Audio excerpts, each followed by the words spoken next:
Good evening my dear students. आप सभी को बेटा कॉम्पिटेटिव क्लासेज के यूट्यूब चैनल पे ऑपरेशन मंजिल में स्वागत है।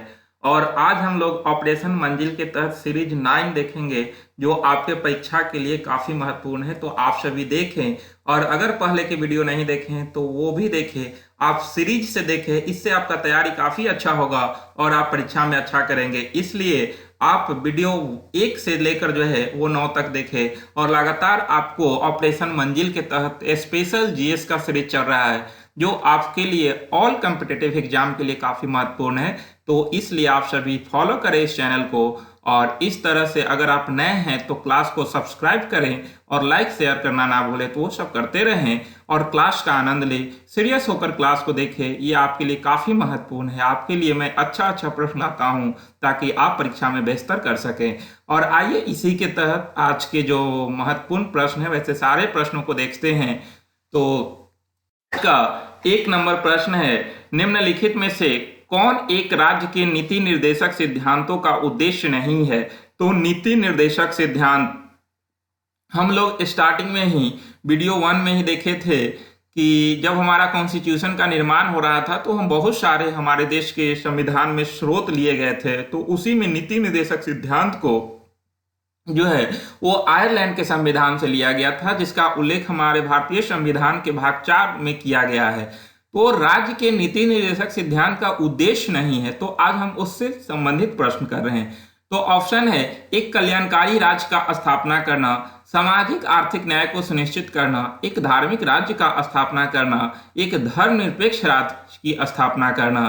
तो इस तरह से जो है वो इसका आंसर हो जाएगा, ध्यान रखिएगा, सी नंबर, एक धार्मिक राज्य की स्थापना करना। ये गलत है। बाकी नीति निर्देशक सिद्धांत का उद्देश्य जो है वो एक कल्याणकारी राज्य की स्थापना करना होता है, एक सामाजिक आर्थिक न्याय की सुनिश्चित करना होता है, और एक धर्मनिरपेक्ष राज्य की स्थापना करना होता है। तो इस तरह से भारतीय संविधान में जो है वो आपका धार्मिक राज्य की स्थापना का जिक्र नहीं किया गया है, बल्कि धर्मनिरपेक्ष राज्य की स्थापना का जिक्र किया गया है। तो इसका जो है वो आंसर 3 होगा, यानी कि सी नंबर गलत है और बाकी सब सही है। भारतीय संविधान के भाग 4 में अनुच्छेद 36 से 51 तक राज्य के नीति निर्देशक सिद्धांतों का वर्णन किया गया है, ध्यान रखिएगा, और इसे आयरलैंड के संविधान से लिया गया है। ये सारे पॉइंट को आप ध्यान रखेंगे। जो कुछ भी मैं बोलता हूं उसको ध्यान से आप सुने, क्योंकि जो भी हम एक प्रश्न करवाता हूं उसमें जो है वो 3-4 क्वेश्चन ऑलरेडी बता देता हूं, ताकि आपके लिए काफी महत्वपूर्ण हो। तो इस तरह से आप बातों पे ध्यान देंगे। नेक्स्ट प्रश्न है, भारतीय संविधान में राज्य के नीति निर्देशक सिद्धांतों का विचार लिया गया है, यानी कि नीति निर्देशक सिद्धांत को कहां के संविधान से लिया गया है? तो अभी मैंने बताया कि आयरलैंड के संविधान से लिया गया है, यानी कि नीति निर्देशक सिद्धांत कहां के संविधान से लिया गया? तो आयरलैंड के संविधान से लिया गया है, ध्यान रखेंगे, काफी महत्वपूर्ण प्रश्न है। नेक्स्ट प्रश्न है, नीति निर्देशक सिद्धांत है, तो नीति निर्देशक सिद्धांत क्या न्यायालय में वाद योग है या फिर वाद योग नहीं है, मौलिक अधिकार है? तो इससे पहले हम लोग जो है वो मौलिक अधिकार से संबंधित प्रश्न देखे थे, उसमें देखे थे कि मौलिक अधिकार न्यायालय में वाद योग होता है, लेकिन नीति निर्देशक सिद्धांत जो होता है वो न्यायालय में वाद योग नहीं होता है, यानी कि इसके खिलाफ जो है वो न्यायपालिका कोई एक्शन नहीं लेगी। तो इस तरह से ध्यान रखिएगा कि नीति निर्देशक सिद्धांत न्यायालय में वाद योग नहीं होती है, जबकि मौलिक अधिकार न्यायालय में वाद योग होती है। नेक्स्ट प्रश्न है, किसके अंतर्गत पंचायती राज प्रणाली की व्यवस्था की गई? यानी कि पंचायती राज व्यवस्था का उल्लेख हम लोग आर्टिकल में देखे हैं कि भारतीय संविधान के अनुच्छेद 40 में कहा गया है कि राज्य पंचायत का गठन करेगी। तो पंचायती राज प्रणाली की व्यवस्था किसके अंतर्गत आ जाता है? तो इसका आंसर हो जाएगा राज्य के नीति निर्देशक सिद्धांत। तो इस तरह से आप कह सकते हैं कि 36 से 51 तक 36 से 51 तक राज्य के नीति निर्देशक सिद्धांत थे, और आर्टिकल 40 में है कि राज्य पंचायत का गठन कर सकता है। तो यानी कि पंचायती राज प्रणाली राज्य के नीति निर्देशक सिद्धांत के अंतर्गत आता है, ध्यान रखेंगे। नेक्स्ट प्रश्न है, मूल कर्तव्यों का उल्लेख संविधान में कब किया गया? यानी कि मूल कर्तव्य, तो भारतीय संविधान के भाग 4 क में मूल कर्तव्य का जिक्र किया गया है, ध्यान रखेंगे। तो मूल कर्तव्य को संविधान में कब जो है वो शामिल किया गया है या उल्लेख किया गया? तो इसका आंसर हो जाएगा बी नंबर, आपका सॉरी, इसका आंसर जो है सी नंबर 42वें संविधान संशोधन हो जाएगा। 42वें संविधान संशोधन 1976 में मूल कर्तव्यों को पहली बार स्वर्ण सिंह समिति के सिफारिश पर किया गया था। स्वर्ण सिंह समिति का गठन हुआ था और इसके अध्यक्ष स्वर्ण सिंह थे और इसमें 12 जो है कुल मेंबर थे अध्यक्ष सहित। तो स्वर्ण सिंह इसके अध्यक्ष थे, तो उन्हीं के नाम पर इस कमेटी का नाम स्वर्ण सिंह कमेटी रखा गया था और इसके ही रिपोर्ट के आधार पर 42वां अमेंडमेंट में मूल कर्तव्य को शामिल किया गया था और इस तरह से 42वां अमेंडमेंट 1976 के तहत जो है पहली बार कॉन्स्टिट्यूशन में 10 मौलिक कर्तव्य को शामिल किया गया था, ध्यान रखिएगा। वही फिर 1986 में 86 अमेंडमेंट के तहत जो है 11वें मौलिक कर्तव्य को जो है शामिल किया गया 2002 में। तो ध्यान रखेंगे कि पहली बार मूल कर्तव्य को 42वां संविधान संशोधन 1976 में जोड़ा गया था। मूल संविधान में कोई भी मूल कर्तव्य नहीं था, पहली बार इसे जो है 42वां अमेंडमेंट में स्वर्ण सिंह समिति के सिफारिश पे ऐड किया गया था, ये ध्यान रखेंगे। जबकि मूल कर्तव्य को लिया कहां गया से था, तो ये पहले भी हम बता चुके हैं कि मूल कर्तव्य को पूर्व सोवियत संघ के संविधान से लिया गया था और पहली बार 1976 में संविधान में इसका जिक्र किया गया। नेक्स्ट प्रश्न है, किसकी संस्तुति पर भारतीय संविधान में मूल कर्तव्य शामिल किया गया? तो अभी हम बताएं कि जो है वो स्वर्ण सिंह समिति के सिफारिश पर मूल कर्तव्य को भारतीय संविधान में शामिल किया गया था। इसमें कुल 12 सदस्य थे, एक अध्यक्ष और 11 अन्य सदस्य थे और इसके अध्यक्ष स्वर्ण सिंह थे, ध्यान रखिएगा। तो स्वर्ण सिंह समिति के सिफारिश पर 42वां अमेंडमेंट 1976 में आपका मूल कर्तव्य को शामिल किया गया, ध्यान रखना है। नेक्स्ट प्रश्न, संविधान में मौलिक कर्तव्य को शामिल किया गया, कब किया गया? तो 42वां अमेंडमेंट कब हुआ? तो 1976 में। 1976 एक नंबर आंसर हो जाएगा। उस समय जो है भारतीय संविधान में मौलिक कर्तव्य को शामिल किया गया था, ध्यान रखेंगे। प्रश्न है, भारत के संविधान के किस भाग में मौलिक कर्तव्य शामिल है? तो किस भाग में मौलिक कर्तव्य है? तो इसका आंसर होगा सी, भाग 4 क में। भाग 4 में आपका नीति निर्देशक सिद्धांत है, जबकि भाग 4 क में मौलिक कर्तव्य है और इसे पहली बार 1976 में शामिल किया गया है, ध्यान रखना है।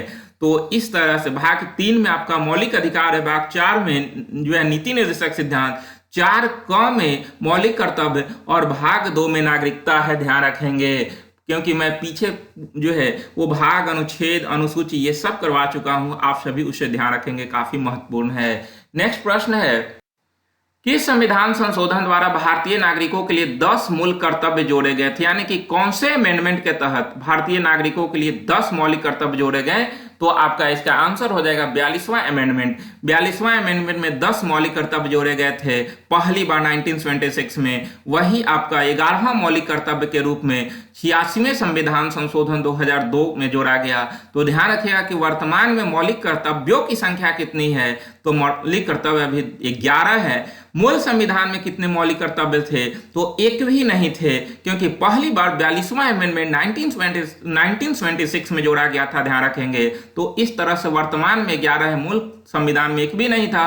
पहली बार 1976 में 10 मौलिक कर्तव्य जोड़े गए थे। वही मौलिक अधिकार, पीछे मैं बता चुका हूं कि वर्तमान में मौलिक अधिकारों की संख्या 6 है। मूल संविधान में 7 मौलिक अधिकार थे, लेकिन वर्तमान में 6 हैं, क्योंकि वहां से संपत्ति के अधिकार को हटाकर भाग 12 में 300 क में डालकर एक कानूनी अधिकार बना दिया गया। तो इस तरह से वर्तमान में मौलिक अधिकार 6 हैं और मौलिक कर्तव्य 11 हैं, ध्यान रखेंगे। ये सारे पॉइंट को आप ध्यान रखेंगे, क्योंकि यहाँ से प्रश्न उठाता है और बच्चे फंस जाते हैं, इसलिए आप मेरी लेक्चर पे ध्यान देंगे। ये काफी महत्वपूर्ण लेक्चर है। नेक्स्ट प्रश्न है, भारतीय संविधान में कितने मौलिक कर्तव्य हैं? तो वर्तमान में अभी जो है बताएं कि मौलिक कर्तव्य 11 हैं। मूल संविधान में एक भी नहीं था, वर्तमान में 11 मौलिक कर्तव्य है, ये ध्यान रखेंगे।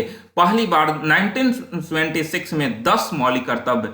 अगला प्रश्न है, समान कार्य के लिए समान वेतन भारत के संविधान में सुनिश्चित किया गया। तो समान कार्य के लिए समान वेतन सुनिश्चित किया गया है, तो ये नीति निर्देशक सिद्धांत में बी नंबर, ध्यान रखेंगे। समान कार्य के लिए समान वेतन का जो डिमांड लोग करता है, तो वो नीति निर्देशक तत्व का विषय आ जाता है, ध्यान रखिएगा। और ये न्यायालय में वाद योग नहीं है, ध्यान ये भी रखना है आपको। तो इस तरह से समान कार्य के लिए समान वेतन, इसके लिए पीछे हम लोग देखे भी हैं कि 39 घ अनुच्छेद में महिलाओं को पुरुषों के बराबर समान वेतन का जिक्र किया गया है। तो इस तरह से ये नीति निर्देशक सिद्धांत के अंतर्गत आ जाते हैं। ये सारे पॉइंट को आप ध्यान रखेंगे। नेक्स्ट है आपके लिए 5 प्रमुख अनुच्छेद। तो हम लोग डेली 5 अनुच्छेद करते हैं, आज भी डेली की तरह 5 अनुच्छेद जो आपके लिए काफी महत्वपूर्ण है। आप सभी अगर पीछे के वीडियो रिपीट नहीं करते हैं, रिकॉल नहीं करते हैं, तो उसे बार बार आप लोग देखते रहें, आपके लिए काफी महत्वपूर्ण है। आप 1 घंटा बैठें और पीछे के वीडियो को रिवाइज करें, फास्ट करके देखें, इससे आपका तैयारी काफी अच्छा होगा। आप सुने, बार बार सुनने से आपका तैयारी अच्छा हो जाएगा। सुनते रहिए और देखते रहिए। इस तरह से देखिए कि आपका पूरा पॉलिटी पर जबरदस्त कमांड होगा और आने वाला जो भी महत्वपूर्ण परीक्षा हो, चाहे बीपीएससी हो, दरोगा हो, पुलिस हो, एसएससी जीडी हो, एसएससी हो, आपका कोई भी एग्जाम हो, आप परीक्षा को क्रैक कर सकते हैं। तो इसलिए आप जो है बार बार वीडियो को रिवाइज करके देखते रहें, आपके लिए काफी महत्वपूर्ण होगा। और आइए अनुच्छेद देखते हैं। अनुच्छेद 44 समान सिविल संहिता काफी महत्वपूर्ण है। सभी नागरिकों के लिए समान सिविल संहिता यानी कि एक समान कानून, ये आर्टिकल 44 में जिक्र किया गया है। और वर्तमान में अभी भारत के सिर्फ एकमात्र राज्य गोवा में लागू है, ध्यान रखिएगा। गोवा में आर्टिकल 44 लागू है और बाकी के भारत के किसी भी राज्य में लागू नहीं है। लेकिन अब बहुत सारे राज्य जो है इसकी ओर बढ़ रहे हैं, समान सिविल संहिता की ओर। तो सभी के लिए एक समान कानून, आर्टिकल 44 ध्यान रखेंगे। नेक्स्ट है 45 6 से 14 वर्ष के बच्चों के लिए निःशुल्क एवं अनिवार्य शिक्षा का प्रावधान किया गया है। यानी कि बच्चों के लिए निःशुल्क एवं अनिवार्य शिक्षा, इसे जो है वो बनाया गया है, ध्यान रखिएगा आर्टिकल 45 में। आर्टिकल 48 है कृषि और पशुपालन में आधुनिक और वैज्ञानिक प्रणालियों का प्रयोग करना। यानी कि जो कृषि और पशुपालन में है उसमें मॉडर्न और जो है साइंटिस्ट प्रणाली का प्रयोग करना इसमें शामिल है। तो आधुनिक और वैज्ञानिक प्रणाली का प्रयोग करना 48 के अंतर्गत आ जाता है। वही 48 क में पर्यावरण का संरक्षण तथा वन्य जीवों की रक्षा करना 48 क के अंतर्गत आता है। और 49 राष्ट्रीय महत्व के ऐतिहासिक स्मारक या स्थान या वस्तु का संरक्षण करना ये राज्य का कर्तव्य होता है। तो इस तरह से ये आर्टिकल 44 से 49 आप ध्यान रखेंगे और बाकी के पीछे वाला आर्टिकल भी ध्यान रखेंगे। काफी महत्वपूर्ण आर्टिकल आपको दिया जाता है जिसे परीक्षा में लगभग प्रश्न 1-2 पूछते रहते हैं। तो आप सभी ऐसे ही फॉलो करें, आपका तैयारी काफी बेहतर होगा, मैं गारंटी देता हूं। और इस तरह से आप अच्छा कर सकते हैं। तो आज यहीं तक, फिर आएंगे नेक्स्ट वीडियो में। तो आप सभी देखिए और क्लास को मैं फिर से एक बार कहूंगा कि आप सभी शेयर करें, जितना हो सके क्लास को शेयर करें। तो आप सभी को बहुत बहुत धन्यवाद।